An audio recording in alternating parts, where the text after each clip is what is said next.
أعمالنا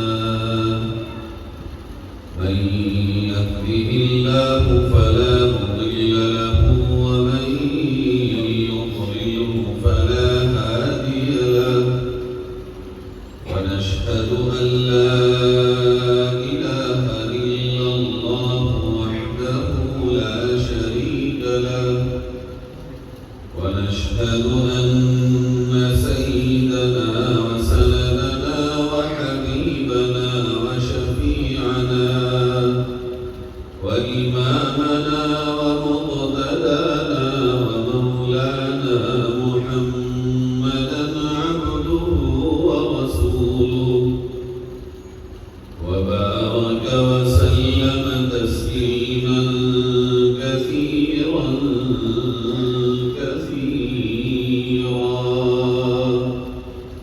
أما بعد فأعوذ بالله من الشيطان الرجيم بسم الله الرحمن الرحيم يا أيها الذين آمنوا اتقوا الله وكونوا مع الصادقين صدق الله مولانا العظيم اللهم صل على سيدنا وعلى آل سيدنا ومولانا محمد وبارك وسلم كما تحب وترضى عدد ما تحب وترضى اللہ کا فضل اور اس کا احسان ہے کہ اس نے ہمیں آپ کو اس مبارک پروگرام میں اپنے پاک گھر میں جمع ہونے کی توفیق عطا فرمائی۔ دعا ہے کہ رب تعالی ہمارے اور آپ کے جمع ہونے کو قبول فرمائے اور جو کہا گیا ہے سنا گیا ہے اس پر عمل کی توفیق نصیب فرمائے۔ سب سے پہلے میں مبارکباد دیتا ہوں مفتی اویس صاحب کو، ان کے ساتھیوں کو، اس مسجد کے ذمہ داروں کو، خدمت کرنے والے ساتھیوں کو کہ انہوں نے اس نظام کو چلایا ہے اور تعلیمی مشن کو آگے بڑھایا ہے۔ رب تعالی آپ سب کی ان کاوشوں کو اور کوششوں کو قبول فرمائے اور ساتھ ہی ان بچوں کے گھر والوں کو اور اس میں بھی خصوصاً ان کی ماؤں کو کہ جنہوں نے اس دور میں اپنے بچوں کو اللہ کے قرآن کی تعلیم کے لیے اس نظام میں شامل کیا ہے۔ اللہ آپ کی ان محنتوں کو برابر فرمائے، مثمر ثمرات بنائے اور ان بچوں کو آنے والے وقت میں امت کا ہادی اور رہبر بنائے۔ میرے عزیزوں، تعلیم ایک ایسا نور ہے کہ جو دنیا اور آخرت دونوں میں ہمارے کام آئے گا۔ ہم نے اپنے بچپن میں بہت سی باتیں سنی ہیں، ان میں سے ایک بات یہ بھی تھی کہ جو ماں باپ پڑھے لکھے نہیں ہوتے تھے وہ اپنے بچوں سے یہ کہا کرتے تھے کہ بیٹا ہم تو جاہل رہ گئے، ہماری تو کٹ جائے گی، مگر آنے والا وقت بغیر تعلیم کے نہیں چل پائے گا۔ آنے والا دور پڑھے لکھوں کا دور ہے، تم پڑھ لو، ہم محنت کریں گے، پسینہ بہائیں گے، اپنے جسم کو تھکائیں گے، مگر تم جاہل مت رہنا۔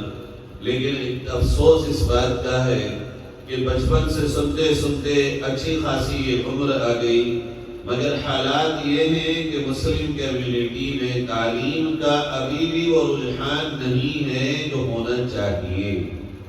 ابھی بھی اس پائیدان پہ ہمارا سماج اور ہماری قوم نہیں پہنچی ہے تعلیم کے میدان میں کہ جس پائیدان پہ پہنچنا چاہیے تھا۔ اگر سچ بات یہ ہے مسلم قوم یہ تہیا کر لے کہ دین اور دنیا دونوں تعلیموں کو ساتھ لے کر ہم چلیں گے تو آپ کا تعلیمی میدان میں مقابلہ کرنے والا کوئی نہیں۔ اللہ نے جس قوم کے لیے آسمانی ہدایت رکھی ہو، اس قوم کے پاس اللہ نے سب سے بڑا علم رکھا ہو، افسوس یہ ہے کہ وہ علم کا خزانہ ہمارے گھروں کی طاقوں میں رکھا ہے، جو دنیا اور آخرت دونوں کی رہنمائی دیتا ہے، جو ہمیں صرف جینے کا سلیقہ نہیں بتاتا بلکہ جینے کے سلیقے کے ساتھ ساتھ ہماری قبر کی خبر بھی بتاتا ہے، اور جنت اور جہنم کے راستے بھی بتاتا ہے، اور اس میں جانے والے اور اس سے بچانے والے اعمال بھی سکھاتا ہے۔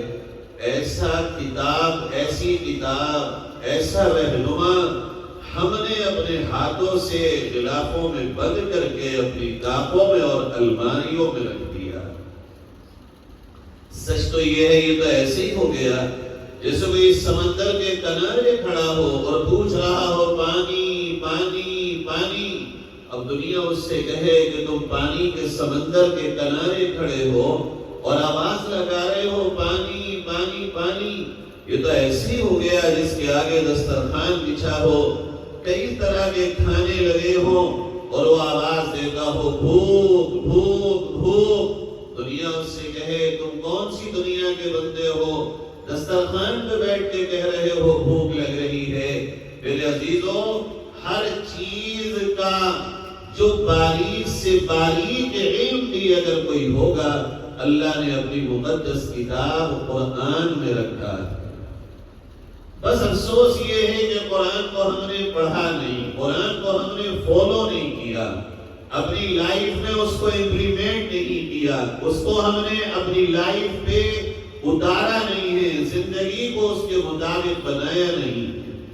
اللہ نے تو قرآن پاک میں ہماری ہدایت کا ہر سامان رکھا ہے، مگر ہم بڑے مطلب پرست لوگ ہیں، ہر ایک سے تعلق اپنے مطلب سے رکھتے ہیں، چاہے وہ انسان ہو یا انسانوں کا اور ساری کائنات کا خدا پروردگار ہو یا اس کی کتاب قرآن ہو۔ جب ہمیں مطلب پڑتا ہے تو قرآن اٹھاتے ہیں، جب ہمیں مطلب ہوا تو اللہ سے ہاتھ پھیلا لیے، اور جب ہمیں مطلب ہوا تو ہم انسانوں سے مل لیے۔ یہ ہماری خود غرضی کی زندگی نے ہمیں اور آپ کو ہلاک کر دیا۔ خود غرضی سے باہر نکلیے، اور صرف اس وقت میں کہ جب ہمیں ضرورت پڑ جائے اتفاقیہ، تو ہم قرآن اٹھائیں اور ثواب پہنچا دیں، ہم قرآن اٹھائیں اور تعویذ بنوا لیں، ہم قرآن اٹھائیں اور دم کروا لیں۔ کوئی بات ہے بھلا؟ قرآن تو ہمیں اور آپ کو دنیا کی قیادت کا سبب دیتا ہے، قرآن ہمیں اور آپ کو دنیا میں انصاف کو قائم کرنے کا پیغام دیتا ہے، قرآن تو دنیا میں ہمیں اور آپ کو امن و امان کے جھنڈے گاڑنے کا پیغام دیتا ہے، اور ہم نے کائے بھی اس کو منحصر کر دیا، کتنا سا سمٹ گئے ہم۔ اللہ نے قرآن پاک میں بہت سارے نبیوں کے واقعات بیان کی، ایک نبی کا واقعہ بیان کیا، نحن نقص علیک احسن القصص۔ اللہ کہتا ہے ہم نے تمام واقعات جو قرآن میں بیان کیے ان میں سے ایک قصہ بیان کیا ہے جو سب سے شاندار ہے۔ احسن کہتے ہیں دیگر چیزوں کے مقابلے میں جب کسی چیز کو کہا جائے خوبصورتی میں تو وہ احسن ہے۔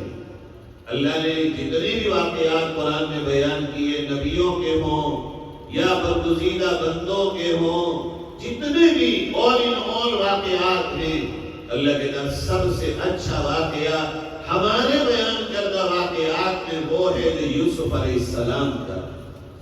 ہم نے صرف اس پہ قصہ جانا، اگر غور کریں گے کہ اس دور میں ہمیں اور آپ کو قرآن اسی دور کی رہنمائی عطا کرے گا، اسی دور کی۔ چند پوائنٹس میں آپ کے سامنے رکھتا ہوں، پھر اگلے موضوع پر بات کروں۔ قرآن سے ہم نے وہ لیا نہیں جو لینا چاہیے، قرآن سے ہم نے وہ سمجھا نہیں جو ہمیں سمجھنا چاہیے۔ سمجھنا تو دور کی بات ہے، حال یہ ہے کہ قرآن کی تلاوت سے بھی ہمارا ناطہ ٹوٹ گیا۔ بچوں کو تو یہ علماء اور یہ مکاتب کے لوگ، مسجدوں کے لوگ جیسے جیسے قرآن پڑھا دیتے ہیں، اگر میں سچ بتاؤں آپ کو، ہمارا کام ہے قرآن کا پڑھانا، ہم نے پڑھا دیا، مگر بچہ اپنے آپ میں زندگی میں وہ کرے گا جو گھر میں ہوتا ہے۔ ہم نے قرآن پڑھا کے آپ کے بچے کو گھر بھیج دیا، اگر آپ فجر کے بعد قرآن لے کے نہیں بیٹھیں گے تو ہمارا پڑھایا ہوا بچہ جب تک پڑھے گا تب تک تو آئے گا، لیکن بعد میں وہ اسی راستے پہ چلے گا جس راستے پہ اس کا گھر چلتا ہے۔ گھر کا ماحول عملی زندگی سکھاتا ہے۔ ہمارے مفتی صاحب نے ترجمے سے نماز یاد کرا دی، بہت اچھی بات ہے، یاد ہو گئی، مگر ایک MBBS ڈاکٹری کرنے کے بعد اگر پریکٹس نہ کرے تو کب تک اس کی ڈاکٹری رکھی رہے گی؟ ایک دن آئے گا کہ ختم ہو جائے گی۔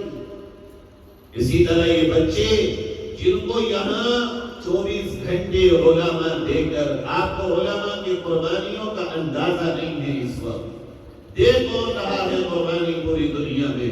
ہے کون میدان میں علماء کے علاوہ؟ کون ہے قربانی دینے والا؟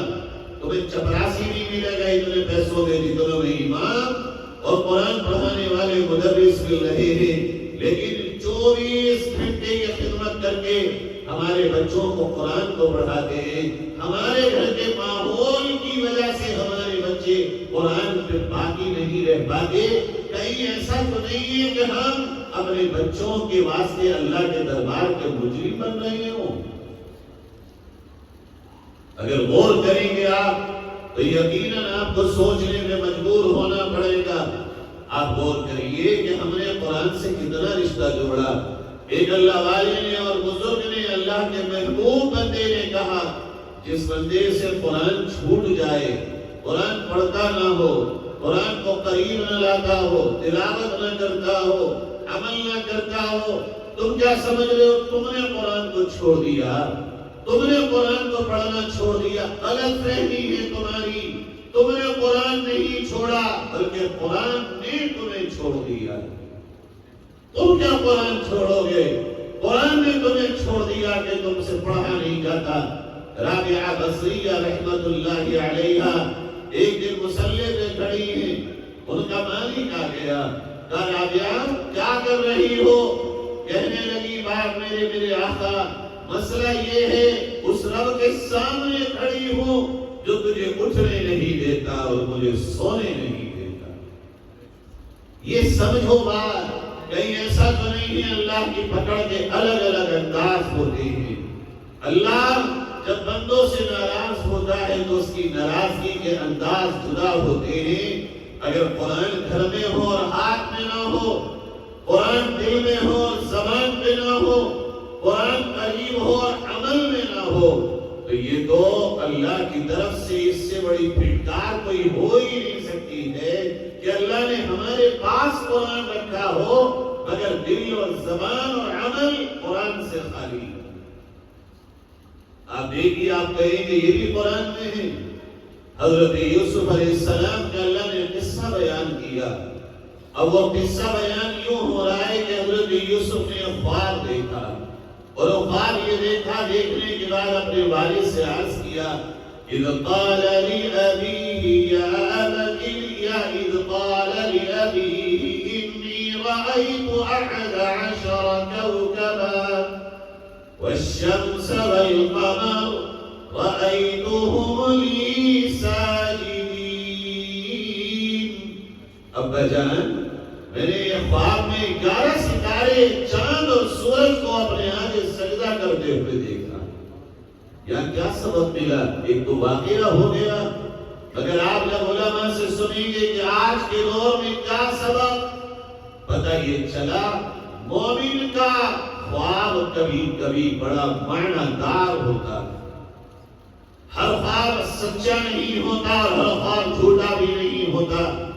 کبھی جس انسان کو خواب دیکھنے کی بیماری ہو، لگاتار خواب دیکھتا ہو، اس کے خواب کی کوئی تعبیر نہیں ہوتی، لیکن اچانک سے اگر خواب دیکھا جائے، اچھا ہو یا برا ہو، سبق مل گیا کہ خود سے فیصلہ مت کرو، نہ گھبراؤ، نہ ڈرو، نہ خوش ہو جاؤ، بلکہ اس فن کے سب سے ماہر کے پاس جاؤ جو ایکسپرٹ ہو اس میں، اور اس سے جا کے اپنے خواب کو بیان کرو، اور ان لوگوں میں بھی وہ جو تمہارے سب سے قریب ہو اس سے جا کے اپنے خواب کو بیان کرو۔ کیا یہاں پہ یہ بھی سبق ملتا ہے بچوں کے لیے کہ بچوں کا اور باپ کا ریلیشن کیسا ہو؟ یہ بھی تو ہمیں سبق مل گیا کہ بچوں کے اور باپ کے درمیان جو رشتہ ہو وہ اس طرح کہ اگر بچہ کوئی انہونی چیز یا دل کی کوئی بات اپنے ماں باپ سے کرنا چاہے تو ماں باپ کا اتنا خوف بچے پر نہ ہو کہ بچہ اپنے ماں باپ سے کوئی بات کہہ نہ سکے، بلکہ وہ اپنی بات جو دل میں آ رہی ہو اسے کہنے کے لیے کسی اور کو تلاش کرے۔ یہاں یہ بھی آج کے دور میں ہمیں سبق ملتا ہے۔ آج ہمارا حال یہ ہے، بچوں کو دینے کے لیے وقت کہاں، بچوں کی بات سننے کے لیے وقت کہاں، بچوں سے ٹائم سپینڈ کرنے کے لیے ہمارے پاس فرصت کہاں۔ ہاں اتنا ہے چلو کھانا کھلا دیں، اب کھانا کھانے بھی اگر باہر گئے ہیں آؤٹنگ پہ تو سب ایک دوسرے کے ساتھ بیٹھ کے کھانا بھی کھا رہے ہیں مگر موبائل بھی دیکھ رہے ہیں، نہیں ہے تو باتیں کرنے کا وقت نہیں ہے۔ چلو گھومنے چل رہے، اگر گھومنے بھی نکلے اور شوق کیا لوگ اپنے بچوں کو لے کر، اس میں بھی موبائل کا استعمال ہے۔ باتیں بچوں سے ہو ہی نہیں رہی ہیں آج کے دور میں۔ اگر بچوں میں اور ماں باپ میں ریلیشن مضبوط ہو، اعتماد کا رشتہ ہو، میرے رب کی قسم پھر بچوں کو کسی اور کی ضرورت نہیں پڑے گی۔ ہمارے افراط اور تفریط ہے، یا تو ماں باپ نے بچوں کو اتنا فری کر دیا کہ وہ ماں باپ کو پروگرام کر رہے ہوتے ہیں اور بدتمیز بول رہے ہوتے ہیں، یا اتنا ٹائٹ کر دیا کہ اب بچے ماں باپ کے سامنے بات نہیں کر سکتے۔ ایک نوجوان میرے پاس آیا، کہنے لگا مولانا مجھ سے گناہوں سے روکا نہیں جا رہا ہے۔ کیا مطلب؟ کہنے لگے میرے والد کو سمجھائیے، میری ہمت نہیں ہے کہ میں اپنے والد سے کہوں میری عمر 25 سال ہو گئی، اگر میرا نکاح نہیں ہوا تو میں زنا کر بیٹھوں گا، مجھ سے میری خواہشات پہ قابو نہیں ہوتا۔ میں نے کہا تم نے اپنی ماں سے باپ سے بات کیوں نہیں کی کہ میرا نکاح کرو؟ کہنے لگے بچپن سے آج تک ہمارے گھر کا ماحول یہ ہے کہ ہم اپنے ماں باپ سے اس طرح کوئی بات کر نہیں سکتے۔ ہم نے ان کے والد کو بلوایا اور ان سے کہا کہ بھئی اللہ کے نبی کا حکم ہے، تین چیزوں میں جب وقت ہو جائے تو دیر نہ کرو، نکاح کا وقت ہو گیا دیر نہ کرو، بچہ جوان ہے۔ کہنے لگے ابھی تو اپنے پیروں پہ کھڑا نہیں ہوا، ابھی تو اس نے کیا ہی کیا ہے مولانا، ابھی سے ہم نکاح کر دیں۔ ہم نے کہا ٹھیک ہے آپ مت کریے، مگر ہم سے ایک بات سن لیجیے، اگر آپ نے یہ نکاح نہیں کیا، کل آپ کا بچہ اگر زنا کرے گا، جتنا گنہگار آپ کا بچہ زنا کرنے کے بعد ہے اتنے ہی گنہگار آپ بھی ہیں، چونکہ اس کی پارسائی میں روڑا اٹکانے والے آپ۔ جب ان کو سمجھایا تو انہیں سمجھ آئی کہ واقعی یہ تو میری غلطی ہے، میں غلطی پر ہوں۔ کتنے لوگ ہیں ہم اور آپ سمجھ رہے ہیں کہ بچہ نمازی ہے لیکن غور نہیں کرتے کہ ہمارے بچے کے دل کے جذبات کیا ہیں، کہیں یہ گناہوں کی طرف تو نہیں ہے، کہیں ایسا تو نہیں ہمارے ہاتھ سے جا رہا ہو۔ ایک اعتماد کا رشتہ، ایک فرینکلی صحیح بات کو ادب کے دائرے میں کہنے کا رشتہ ماں باپ اور بچوں میں نہیں ہے۔ حضرت یعقوب کی تربیت یہ تھی کہ حضرت یوسف نے خواب دیکھا، چاہتے تو اپنی ہم عمر بچوں میں کہہ سکتے تھے میں نے یہ خواب دیکھا، 11 بھائی تھے انہوں نے کہہ سکتے تھے میں نے یہ خواب دیکھا، خاندان میں کہہ سکتے تھے میں نے یہ خواب دیکھا، دوڑ کے آئے اپنے ابا کے پاس اور باپ سے کہا کہ میں نے یہ خواب دیکھا۔ یہ قرآن جو میں کھول کے سمجھاتا ہے، جب صحیح بات صحیح جگہ پہ کی جائے اور جس سے کہی جائے وہ اس کا اہل ہو تو پھر علاج بھی ملتا ہے۔ جیسے حضرت یوسف نے کہا تو حضرت یعقوب نے کہا بیٹے یا بنی لا تقصص رؤیاک علی اخوتک فیکیدوا لک کیدا۔ میرے بچے تم نے بیان کر دیا مجھ سے یہ خواب، مگر اپنے سگے بھائیوں کے سامنے بیان مت کرنا۔ یہ جو تمہارے بھائی ہیں اور میرے بیٹے ہیں ان کے سامنے بیان مت کرنا۔ یہ بہت عظیم بات ہے جو تم نے دیکھی ہے، ہو سکتا ہے کہ کہ تم یہ بیان کر دو اور وہ تمہارے لیے کوئی پلاننگ کر لیں. اور یہ بات میں اس لیے نہیں کہہ رہا ہوں کہ وہ تمہارے دشمن ہیں، بھائی ہیں تمہارے، مگر ان الشیطان لکم عدو مبین، شیطان تو تمہارا کھلا دشمن ہے، وہ چاہے تو بھائی کو بھائی کا دشمن بنا دے. ایسے کون سمجھائے گا؟ وہ جس کے دل میں ہمدردی ہو، جس کے دل میں جذبہ ہو، جس کے دل میں پیار ہو، وہی نہ بتائے گا کہ یہ کام ایسے کرنا ہے اور ایسے نہیں کرنا. قرآن آج کے دور میں بھی ہمیں آپ کو سبق دیتا ہے کیسے جینا. اب حضرت یعقوب نے پوری تعبیر بتائی. بات وہی ہوئی جو خطرہ تھا حضرت یوسف علیہ السلام کے بارے میں باپ کو. اب جب بھائیوں میں چینے گوئیاں ہوئی، مشورے ہوئے، پلاننگ ہونے لگی کہ بھئی یہ تو ابا تو یوسف کو ہی دیکھ رہے ہیں، خالی ہمیں دیکھ ہی نہیں رہے. ساری محبت، سارا پیار، سارا لو یوسف کے لیے. حضرت یعقوب علیہ السلام نبی ہیں، اور کیجئے گا وقت کے نبی ہیں، نبی کے بیٹے، نبی کے پوتے، نبی کے خاندان سے ہیں. کیا مقام ہوگا؟ تو میری حیثیت دی جائے پھر آج کے بڑے سے بڑے دیندار عبادت گزار اہل علم کی کیا حیثیت یعقوب علیہ السلام کے سامنے. اللہ نے یہ واقعہ عبرت کے طور پہ ہمیں بتایا. بچوں کے پیار کرنے میں جب اظہار ہو برابر ہو، کم اور زیادہ نہ ہو. دل میں رکھو، بچوں کو ڈانٹو تو ایک دوسرے کے سامنے نہیں کہ تو ایسا اور یہ ایسا. اگر ڈانٹنا ہے تو اکیلے میں ڈانٹو. اوور اگر پیار کرنا ہے، ظاہر دل کا معاملہ ہمارے قبضے میں نہیں ہے. ایک بچے سے زیادہ اور کبھی ایک سے کم اس کے آداب، اس کی صفات، اس کی باریکیز، اس کی اداؤں کی وجہ سے ہوتا ہے. پھر بھی ماں باپ کو چاہیے اپنے بچوں سے پیار کے اظہار میں برابری کریں اور ایک کے سامنے دوسرے کی انسلٹ نہ کریں. ہوتا کیا ہے کہ بچے چھوٹے ہوتے ہیں تب انہیں پتہ نہیں چلتا، مگر دل میں ان کے کہیں نہ کہیں تلش پڑ جاتی ہے. یہی وجہ ہے کہ جوان ہوتے ایک دوسرے کے دشمن بنتے. اور کتنی زبانوں پہ یہ بات کہ ہمارے ابا نے ہمارے ساتھ کو اچھا سلوک نہیں کیا. وہ ہوتا ہے بچپن والا، مجھے تو بچپن سے سمجھا ہی نہیں، مجھے تو ابا نے ہمیشہ تیری آنکھ سے دیکھا. یہ نقصان ہوتا ہے کہ جن بچوں کو خون جگر ماں پلاتی ہے، جن بچوں کے لیے باپ رات اور دن ایک کرتا ہے، یہی بچے بوڑھے ہونے کے بعد جوان جب ہوتے ہیں اور ماں باپ بوڑھے ہوتے ہیں، یہ تانے دے رہے ہوتے ہیں بوڑھے ماں باپ. اس لیے کی پرورش ایسی ہو کہ انہیں احساس یہ ہو ہمارے نبی صلی اللہ علیہ وسلم کی سنت کی. گھر والے تو گھر والے، میرے آپ کے آقا سے کوئی بھی اگر آتے ملتا تھا، ہر ایک یہ کہتا تھا آقا مجھ سے سب سے زیادہ محبت کرتے. میرے آپ کے نبی کا طریقہ اور اسٹائل یہ تھا، ہر ایک کا دعویٰ یہ تھا میرے آقا کا سب سے لاڈلا میں ہوں. مجھ سے تو اتنی اچھی بات کی ہے میرے نبی نے.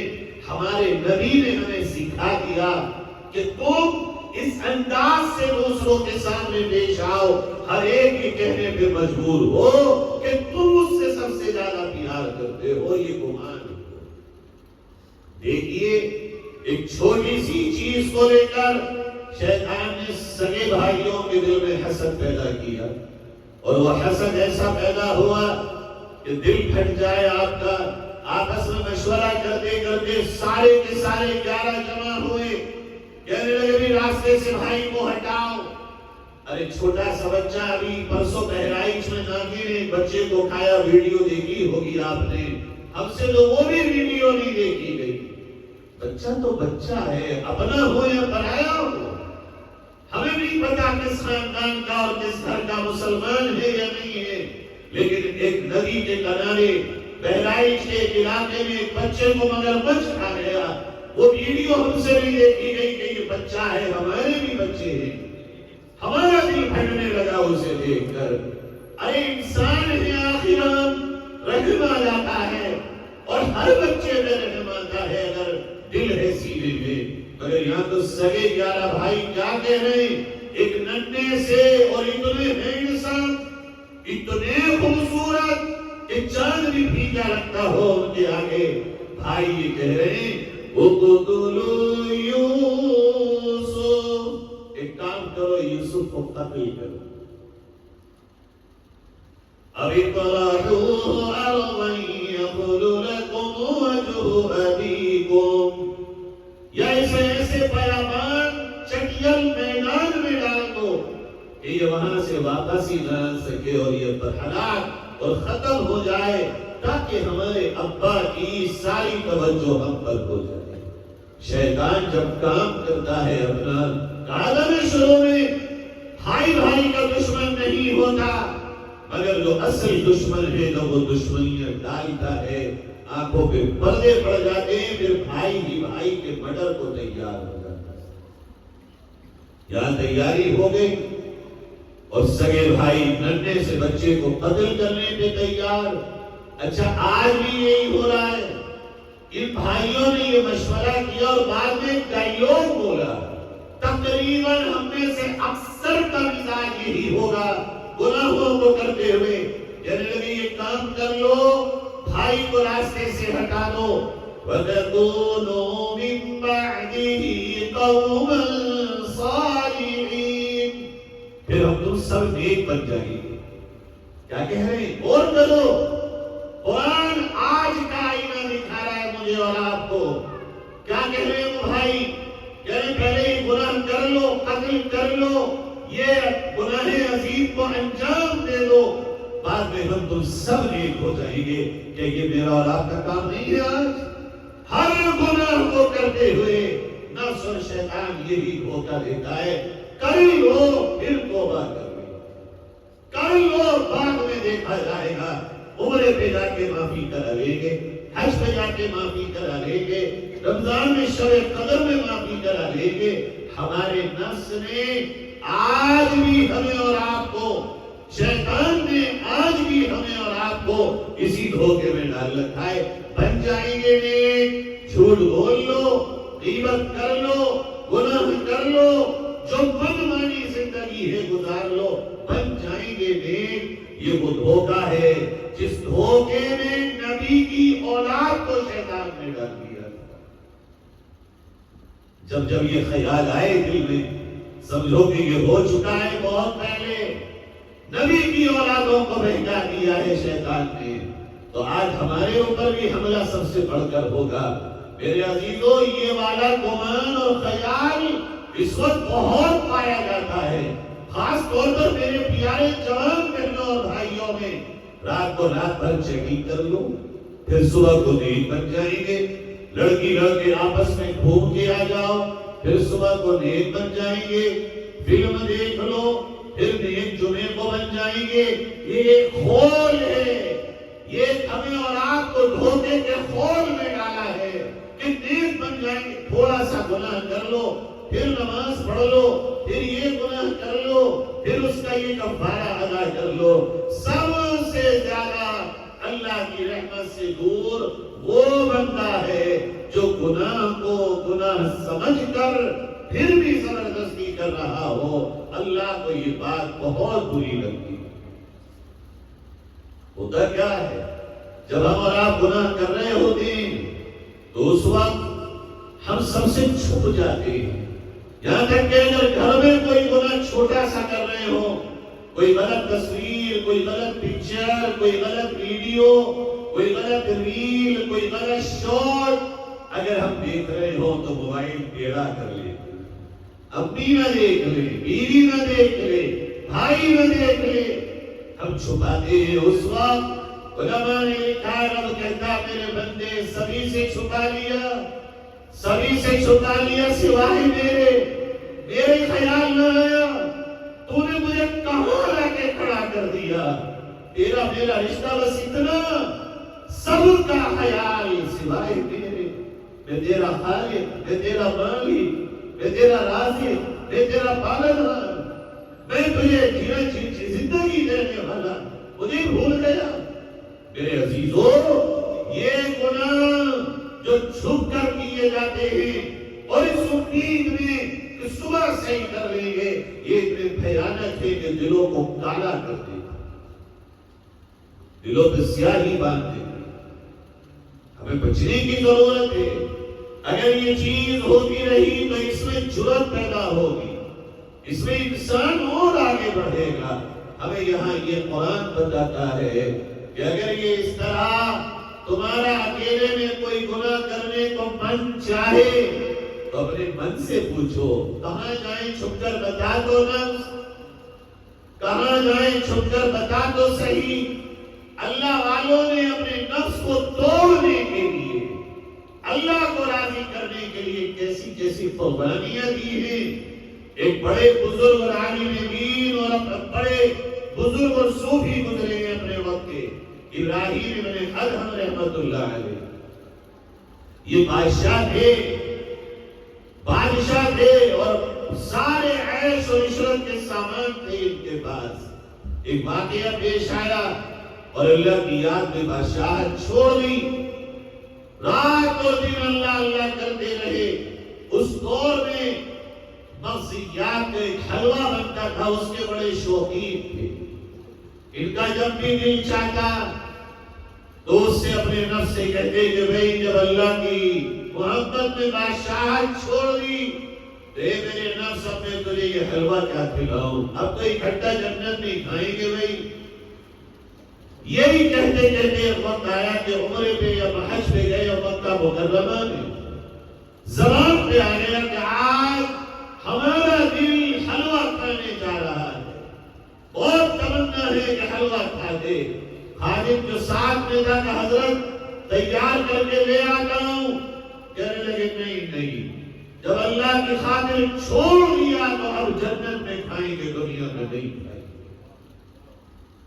کہتے رات کو سوئے، جب اللہ کے لیے تم قربانی دو گے، گناہ چھوڑو گے، دل کو پاک کرو گے تو اللہ کی رحمت کیوں آئے گی۔ جب رات کو سوئے تو دیکھتے ہیں ایک ساتھ ایک برتن میں وہی حلوہ لے کر آئے ہیں اور کہہ رہے ہیں ابراہیم کھا لو۔ تو ابراہیم کہتے ہیں نہیں میں نہیں کھاؤں گا۔ کیوں؟ میں نے اللہ کی رضا کے لیے چھوڑ دیا نفس کو مارنے کے واسطے، اب نہیں کھاؤں گا۔ کہنے والا کہتا ہے ابراہیم اگر اللہ ہی کھلانا چاہتا ہو، کہنے لگے اللہ کھلانا چاہے تو منع کون کرے گا، مالک ہی اگر چاہے تو انکار کیوں؟ کہتے وہ میں نے کھا لیا، جب صبح اٹھا تو اس حلوے کا رنگ میرے ہونٹوں پہ لگا۔ یہ نظام ہے اللہ کا، جو جتنی بڑی قربانی دے گا، جو جتنا زیادہ پارسا بنے گا، جو جتنا زیادہ گناہوں کو چھوڑے گا، اللہ کی رحمت اسی درجے میں آئے گی۔ یہی ابراہیم ابن ادہم جنگل میں اللہ کر رہے، بھوک لگی، اچانک ایک دسترخوان بچھا، کھانا آیا بڑا شاندار، ایک سامنے ایک جھونپڑی میں بیٹھا ایک اور ذاکر اللہ کر رہا ہے، اس کے لیے بھی کھانا آیا مگر نارمل۔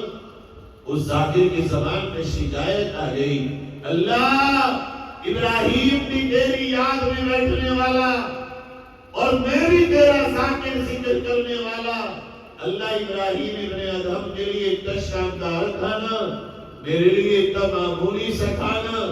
اللہ نے رحم فرمایا اور کشف ہوا اور فرمایا اے فلاں تو شکایت کرتا ہے، تجھے نہیں معلوم ابراہیم ابن ادہم ہماری محبت میں بادشاہت چھوڑ کے آیا ہے، اور تو گھاس کھوتا تھا خود بھی چھوڑ کے آیا، تجھے نہیں شرم آئی اپنے مالک سے شکایت کرتے ہوئے کہ تیرے رب نے تجھے اپنی یاد کے لیے قبول کر لیا۔ میرے بندے اگر تجھے ہماری مہمان نوازی قبول نہیں، جا تیری کرپیا ابھی بھی اسی پیڑ کے نیچے رکھی ہے، جا کے کما اور اپنے حصے کا کھا۔ اللہ کی رحمتیں ان لوگوں پہ آتی ہیں جو اپنے دل کو بدلتے ہیں، جو اپنے نفس پہ قابو پاتے ہیں۔ آج جو دھوکہ یعقوب علیہ السلام کے بیٹوں کو شیطان نے دیا، آج کا شیطان اس امت کی کثرت کو دھوکے میں ڈال چکا ہے۔ میرے عزیزوں، اس سے نکلنے کی ضرورت ہے اور اس بات کو آج کے دور میں سمجھنے کی ضرورت ہے. آگے چلیں 2 پوائنٹس اور بیان کروں گا بس اس سے. اس کے بعد جب بھائی کھڑے ہیں 11 کھڑے ہیں اب انہیں میں سے ایک نے کہا قال قائل منهم لا تقتلوا يوسف. ان میں سے ایک سب سے بڑے تھے جن کا نام غالباً یہودا ہے. وہ کہتے ہیں بھائیو تمہارا مقصد باپ کی نگاہ سے یوسف کو ہٹانا ہی تو ہے. مارتے کیوں ہو؟ اگر یہ کرنا ہی ہے تمہیں تو ایک کام کرو وَأَلْقُوهُ فِي غَيَابَتِ الْجُبِّ. اسے کسی کنویں میں ڈال دو. يَلْتَقِطُهُ بَعْضُ السَّيَّارَةِ. کوئی قافلہ لے جائے گا. إِن كُنتُمْ فَاعِلِينَ. اگر تمہیں کرنا ہی ہے. کیا سبق ملا یہاں؟ آج کے دور پہ اگر تکلیف لوگے قرآن اعلان کرتا ہے سارے مٹانے والے یہ نہ سمجھو تمہیں مٹا ہی پائیں گے. اللہ چاہے گا انہی میں سے تمہیں بچانے والا بھی کھڑا کر دے. ایسا نہ گھبراؤ، مایوس مت ہو جاؤ، اپنے اندر ڈپریشن پیدا مت کرو، حوصلے مت توڑو، اپنے آپ کے اندر کبھی ہمت ہی پیدا مت کرو. دیکھو اللہ نے اس کے بعد یہ کر بھی دیا تھا کہ حضرت عمر بن خطاب رضی اللہ عنہ چلے ننگی تلوار لے کر. کون تھے یہ عمر؟ اس قافلے کے سب سے بہادر آدمی جو حضور اکرم صلی اللہ علیہ وسلم کو مٹانا چاہتے تھے مگر مٹا پائے. اللہ نے جب چاہا اسی قافلے کا بہادر ترین شخص اللہ نے عمر کی شکل میں حضور کا غلام بنا. یہ ہوتا ہے. تاتاریوں کا دور آیا، آپ کو نہیں معلوم، آپ ناظرین سے نکلو، یوٹیوب پہ اگر دیکھ رہی ہو تو اپنی ہسٹری دیکھو. اگر پڑھنے کا شوق ہے تو تاریخ پڑھو، پتا چلے گا کہ کل کے دور میں تم کیا تھے. ایک دور اس دنیا میں ایسا بھی آیا کہ مسلمانوں کو ایسا کاٹا گیا کہ سبزی بھی کاٹنا مشکل ہے، اتنی آسانی سے مسلمانوں کو کاٹا گیا. جب یہ تاتاری آئے حال یہ تھا بزدلی کا، ایک تاتاری فوجی 100 لوگوں کو قطار میں لائن میں کھڑا کرتا تھا اور کہتا تھا کھڑے رہنا، میں بھی تلوار لا کے تمہاری گردن کاٹوں گا. تاریخ میں لکھا ہے ایک آدمی 100 آدمیوں کو کھڑا کر کے جاتا، تلوار لاتا اور گردنیں کاٹ دیتا تھا، بھاگ کے کوئی نہیں جا سکتا. ایسا لگا جیسے اسلام مٹ گیا، مسلمان ختم ہو گئے. دریائے دجلہ، دریائے نیل، دریائے فرات دونوں وہاں کتابیں جو کتب خانوں میں تھی ان میں بہا دی گئی. مہینوں تک ان دریاؤں کا پانی کتابوں کی سیاہی سے پیلا رہا. کتابیں ختم ہو گئی، دنیا نے سمجھا اسلام ختم ہو گیا. اللہ نے جب کام لینا چاہا تاتاریوں کے گھر میں رب تعالیٰ نے اس شہزادے کو اسلام دیا، وہ مسلمان ہوا اور پھر اسلام کا وہ سورج نکلا کہ ساری تاتاری قوم کفر چھوڑ کے اسلام میں واپس آ. یہاں یہ سبق ملتا ہے قرآن میں. تم اپنا کام تو کرو جو تمہیں کرنا ہے، تم اپنی جو اپنی ڈیوٹی ہے وہ تو پورا کرو، جو تمہارے فرائض ہیں وہ تو انجام دو.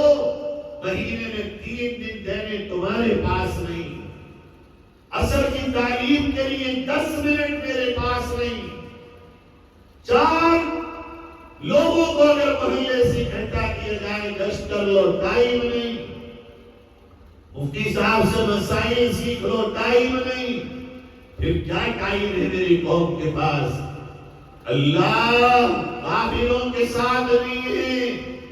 منع کر دیا رب نے لا تکن من الغافلین. غفلت والوں میں سے مت بننا، کاہلوں میں مت بننا، سست والوں میں مت بننا، بلکہ کیا کرنا؟ فرمایا جان مال اور وقت جتنا تم سے ہو سکتا ہے آخری کوشش کے ساتھ بھی اللہ کے دین پر لگا دینا۔ حالات قربانیوں سے وجود میں آتے ہیں، باتوں سے وجود میں نہیں آتے۔ پھر اللہ کھڑا کرتا ہے۔ دیکھیے آپ، اس دور میں اللہ نے ہمارے سامنے عبرت کا نشان رکھا۔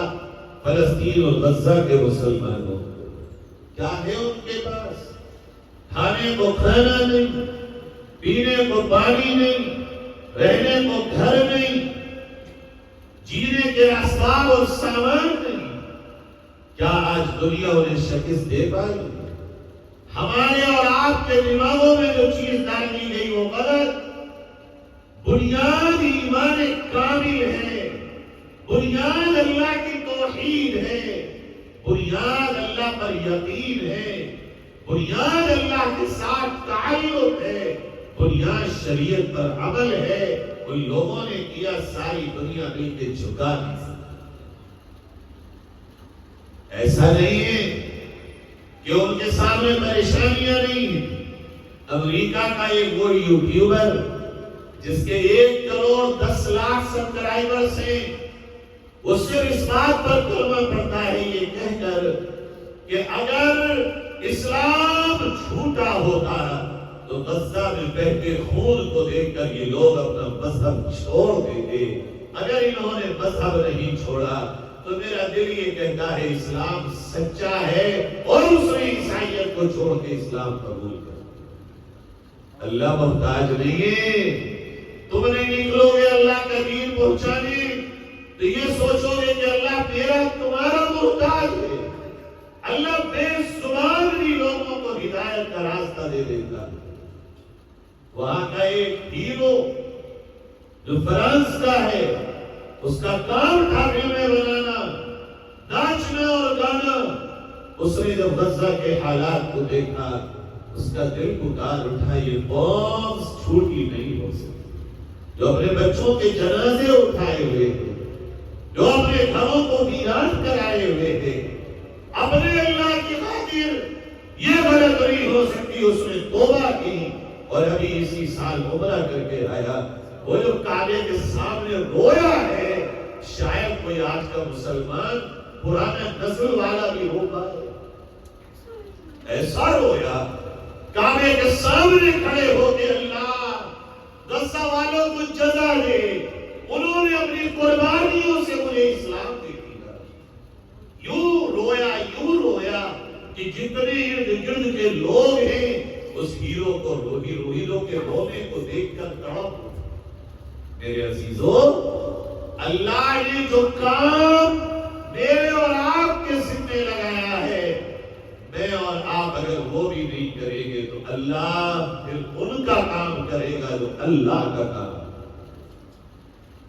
اللہ کا نظام ہے، یا ایھا الذین آمنوا من یرتد منکم عن دینہ، اے ایمان والو، جب تم میں سے اللہ کے دین سے کوئی پھر جائے گا، پورے طور پر چلا جائے یا آدھے طور پر چلا جائے، اللہ کا ضابطہ یہ ہے کہ پورے طور پر جائے گا تو آؤٹ، اور اگر آدھا ادھورا ہے تو اللہ مہلت دے گا، ڈھیل دے گا۔ آجا میرے بندے، واپس آجا میرے بندے، میری طرف آجا۔ ایک لیمٹ ہے اس کی، اللہ ڈھیل دیتا رہے گا، دیتا رہے گا، دیتا رہے گا۔ یا تو وہ یا اس کی نسلیں ایک وقت آئے گا کہ غلط رویوں کی وجہ سے ایمان سے دور ہو جائے، پھر اللہ ان کی جگہ لائے گا۔ فَسَوْفَ يَأْتِي اللَّهُ بِقَوْمٍ يُحِبُّهُمْ وَيُحِبُّونَهُ، اللہ ان کی جگہ ایسے قوم لائے گا جو اللہ سے بے پناہ محبت کریں گے اور اللہ ان سے محبت کرے گا۔ پھر ان کی کوالٹی یہ ہوگی، أَذِلَّةٍ عَلَى الْمُؤْمِنِينَ أَعِزَّةٍ عَلَى الْكَافِرِينَ۔ ایمان والوں کے لیے وہ نرم دل ہوں گے، اور جو اللہ کا نہیں ان کا بھی نہیں ہوگا۔ یجاہدون فی سبیل اللہ، اور وہ اللہ کے راستے میں سب کچھ لگا دیں گے۔ وَلَا يَخَافُونَ لَوْمَةَ لَائِمٍ، اور انہیں دنیا کے کسی کمنٹس کرنے والے کے کمنٹس کی کوئی پرواہ نہ ہوگی۔ کوئی کیا کہتا ہے ہمیں کہتا رہے، ہم اللہ کے دین پر چلتے ہیں اور چلتے رہتے ہیں۔ اس آیت پر کھڑی اترنے والی اگر کوئی ایک قوم پوری دنیا میں ہے تو صرف اور صرف اس دور میں بس رہا ہے۔ اور اللہ یہ کہتا ہے ذَلِكَ فَضْلُ اللَّهِ يُؤْتِيهِ مَن يَشَاءُ۔ ارے یہ تو اللہ کا فضل ہے، اللہ جسے چاہے دیتا ہے، ہر ایک کو نہیں دیتا۔ میرے عزیزوں، آج ہم کر کیا رہے ہیں؟ کمفرٹ زون میں ہیں ہم، اور ہمیں نہ کوئی بھوک کی پریشانی، نہ ہمارے سامنے کوئی اور قلت، نہ بہت بڑے مسائل۔ جن مسائل کو ہم سمجھ رہے ہیں یہ کوئی مسائل ہے، یہ کوئی پرابلمز ہیں، یہ کوئی مشاکل ہیں۔ حالات تو یہ ہیں کہ وہاں میں ابھی پیچھے آپ کے یہاں آیا تو میں نے کئی واقعات وہاں کے سنائے، آپ کو بھی ایک دو واقعات سناتا ہوں، آپ کو دیکھیں جو وہاں موجود ہیں لوگ اور کیپچر کر رہے ہیں وہ واقعات کہ ایک شخص ہے بوڑھا اور اس کے سامنے پورے خاندان کے 40-45 جنازے رکھے ہوئے، جوان بیٹے، بیٹیاں، داماد، بہویں، پوتے، پوتیاں، نواسے، نواسیاں، پورا خاندان، سالوں کے جنازے، اور یہ لاٹھی کے سہارے بوڑھا کھڑا۔ میں اور آپ ہوں گے تو کیا حشر ہوگا؟ کیا کہیں گے ہم؟ شکوے کر رہے ہو روزگار نہیں چلتا، شکوے کر رہے ہو تمہاری من کی مرادیں پوری نہیں کر رہا ہے اللہ، تو اللہ ان کی کیوں نہیں کر رہا ہے؟ اللہ سے سوال کرنے کی جرأت ہے تمہارے اندر؟ اس کے فیصلوں پہ انگلی اٹھا سکتا ہے کوئی؟ پوچھو۔ وہ کھڑا ہے بوڑھا اور یہ کہہ رہا ہے اللہ گواہ ہے نا، میں راضی ہوئی اس حال میں تجھ سے، مجھے کوئی شکایت نہیں۔ اور ان جنازوں کو مخاطب کر کے کہتا ہے میرے بچوں، میرا ارادہ یہ تھا، میری تمنا یہ تھی کہ میں تم سے پہلے شہید ہو جاؤں، مگر کوئی بات نہیں، اللہ نے مقدر تمہارا بھی تھا، جاؤ میں تمہیں خوشی خوشی رخصت کرتا ہوں، اور جب آقا سے ملاقات ہو تو رسول اللہ سے کہنا ہمارے گھر کا ایک کوڑا رہا، تمنا اس کی بھی یہی ہے وہ بھی شہید ہو، اور آگے پھر آپ سے ملاقات ہو، اور جب حضور کے پاس پہنچو تو میرا سلام ہے۔ یہ جذبے ارے سینے پہ ہاتھ اٹھاؤ، کیا کر رہے ہو؟ کون سی دنیا میں جیتے ہو؟ ہماری اور آپ کی زندگیاں بیٹھ جا گئی، رات اور دن ایک دوسرے کی مخالفت، گناہوں میں لت پر، اللہ کے دین سے دور، قربانی، بس اسی کا نام ہے قربانی۔ روٹی کھلانا، دے دے چڑھانا، 4 لوگوں کو صدقے میں دے دینا، یہ ہے قربانی۔ ہاں، قربانی تو اس پاپی من کو مارنا ہے، اس دل کو سنوارنا ہے، اللہ کا بن کے جینا اور اللہ کا بن کے مرنا، اسی کے لیے رات اور دن گزارنا، یہ ہے قربانی۔ اس کے لیے جو کرنا پڑے کر لو۔ ایک ننھی سی بچی کا واقعہ اکثر بیانوں میں میں سناتا ہوں، وہ ویڈیو آپ دیکھ لینا، یوٹیوب پر بھی ہے۔ ایک ویڈیو بنانے والا وہاں گیا، بناتے بناتے اس کے سامنے ایک بچی نظر آئی، 8-9 سال کی ایک لڑکی، اور اس کی گود میں 2.5-3 سال کی اس کی بہن کھنڈر پہ بیٹھی ہوئی ہے، کھنڈر پہ۔ اس نے لوگ پوچھا جزیرہ والے، بیٹی یہاں کیوں بیٹھی ہو، کیا ہوا؟ اس نے یہ انگلی کر کے پیچھے کی طرف کہا، یہ پیچھے جو کھنڈر ہے یہ میرا گھر تھا، یہاں میری ماں تھی، یہاں میرا باپ تھا، خاندان کا سب شہید ہو گئے، ہم 2 بہنیں بچی ہیں، کہ بیٹی ہماری آپ کی قسمت ہے یہ شہادت، چلو خیموں میں اور کیمپوں میں چلو، تمہاری طرح کے اور بچے بھی ہیں، وہاں وہ رہ رہے ہیں، تم چلنا پڑھنا کھیلنا کھانا۔ کہا بھائی آپ کی بات بالکل ٹھیک ہے، میں چلتی، مگر میری ماں سے میں نے وعدہ کیا تھا اور میری ماں نے مجھ سے وعدہ کیا تھا، میری ماں سے میرا وعدہ یہ تھا کہ میں قرآن کی حافظہ بن جاؤں گی، اور ماں کا وعدہ یہ تھا کہ بیٹی جب تیرا قرآن کا حفظ پورا ہوگا تو میں تیری خواہشات کے مطابق تجھے بازار سے کھلونے اور کپڑے دلاؤں گی۔ میری ماں چلی گئی۔ اب میں یہاں بیٹھ کر قرآن پڑھ رہی ہوں، کئی پارے میرے حفظ ہو گئے، یہاں اس لیے رکی ہوئی ہوں کہ جب یہاں بیٹھ کے قرآن حفظ کرتی ہو تو دل کو چین ہی رہتا ہے، لگتا ہے جیسے ماں میری قبر کے پیچھے بیٹھ کر میرا قرآن سن رہی ہے۔ یہ جذبے تمہارے میرے بچے فجر کو نہ اٹھیں، عشاء کو نہ آئیں، اذانوں پہ چوراہے نہ چھوڑیں، تمہارے میرے بچوں کے ہاتھوں میں ویڈیو چل رہی ہو، کوئی اللہ والا پہنچ جائے وہ آنے کو تیار نہ ہو۔ اس نسل نے اپنے بچوں کو ایسے تیار کیا، سب کچھ ختم ہونے کے بعد وہ یہ نہیں کہہ رہی ہے میری ماں چلی گئی، مجھے کھلائے گا کون، مجھے پوچھے گا کون، میری خیریت کون لے گا، میں کہاں جاؤں۔ وہ واویلا اور ماتم نہیں کر رہی ہے، اس کا جذبہ یہ ہے سب چلے گئے مگر میری ماں کا جو مجھ سے کمٹمنٹ تھا قرآن کا حافظہ وہ میں کر کے رکھوں۔ اس کے بعد اس نے کہا بیٹی ٹھیک ہے یہ تمہارا جذبہ ہے مگر یہ تو بتاؤ کہ کھاؤ گی کیا، تمہارے کلیجے پھٹ جائیں گے بچوں کو چیز کھلانے والوں، اللہ کے کام کو توڑ کر زندگی جینے والوں۔ اس بچی نے اپنے پیر کے نیچے سے سوکھی ہوئی گھاس نکالی اور کہا 7 دن ہو گئے اس گھاس کو کھا کے میں اور میری بہن زندہ ہے، آگے بھی موت نہیں آئے گی، اور جب آئے گی تو کوئی نہیں روک پائے گا، یہ گھاس ہماری غذا ہے، تم چاہے تو لا کے یہاں دے دو۔ ایسا عاشق قرآن، ایسا دین میں مر مٹنے والا جذبہ اگر کسی قوم میں ہے کون انہیں فنا کر سکتا۔ پھر اس نے کہا بھائی آپ ویڈیو بنا رہے ہیں، کہا کہ میرا ایک پیغام ریکارڈ کر دیجئے اور یہ پوری دنیا میں جائے جہاں جہاں تک آپ پہنچا سکتے ہو۔